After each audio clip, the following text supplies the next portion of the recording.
Elections ఎప్పుడు కూడా ఒక్క అంశం మీదనే జరుగుతాయి అనుకోవడం అమాయకత్వం. ఎలక్షన్లలో 10 అంశాలు ఉంటాయి, 100 అంశాలు ఉంటాయి. మనకి వ్యక్తిగతంగా లభించే లబ్ధి దగ్గర నుంచి బిగిన్ చేసి సమాజానికి జరిగే అంశం ఏంటి, రాష్ట్రానికి జరిగే అంశం ఏంటి, ఒక్క రాజధాని మీదనే రాజకీయం నడుస్తుంది అనుకోవడం అమాయకత్వం.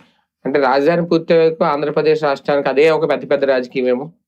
ఏం చేస్తారు, ఎవరు చేస్తారు, వేరే రాష్ట్రాలతో ఎవరు చేస్తున్నారు? అది రాజకీయ పార్టీలకి రాజకీయం.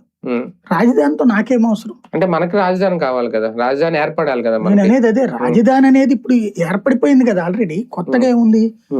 దాని ఎక్స్పాన్షన్ కాన్సెప్టే లెక్క. ఆల్రెడీ సెక్రటేరియట్, ఒక హైకోర్టు, ఒక అసెంబ్లీ వచ్చేసాక అదే రాజధాని. అంటే దాన్ని యాక్సెప్ట్ చేయలేకపోతుంది వైసీపీ. దాన్ని ప్రచారం చేయడంలో తప్పు. అంటున్నది ఏంటంటే వీళ్ళు చిన్న రాజధాని అంటున్నాడు, అతను పెద్ద రాజధాని అంటున్నాడు. దాన్ని వీళ్ళు ఏమంటున్నారు, ఈ చిన్న రాజధాని పెద్దగా చెప్తున్నారు, అతను పెద్ద రాజధాని గురించి చిన్నగానే చెప్పగలుగుతున్నాడు, పెద్దగా చెప్పలేకపోతున్నాడు. అమరావతిని తీసేస్తానంటలేదు ఈసారి. క్రిందసారి 3 రాజధానులు అన్న విషయంలో ఒక ఆస్పెక్ట్ ఉంది. అప్పుడు కూడా పేరుకి 3 రాజధానులు, కానీ అతని ఉద్దేశం రాజధానిని విశాఖకి తీసుకెళ్ళడం. అవును, విశాఖకి తీసుకెళ్ళడం అనేటటువంటి కాన్సెప్ట్ లో విశాఖ నెంబర్ 1, నో డౌట్.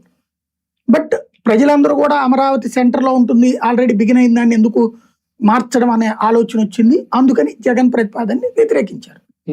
ఇది మనం వాస్తవంగా మాట్లాడుకుంటే, వాళ్ళ పొలిటికల్ భాషలో మాట్లాడుకుంటే దుర్మార్గమా, దుష్టుడా, రాక్షసుడు అని మాట్లాడుకుంటారు. బట్ ఇక్కడ సమస్య ఏంటంటే హైదరాబాదు, బెంగళూరు, చెన్నైలతో పోలినే కాదు, వాటితో పోటీ పడే నగరం కావాలన్నది ఆంధ్ర ప్రజల ఆకాంక్ష.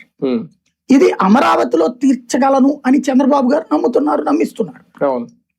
జగన్ అది సాధ్యం కాదని నమ్ముతున్నాడు, నమ్మమంటున్నాడు. అతన్ని నమ్మటం లేదు మనం, అంతే సింపుల్.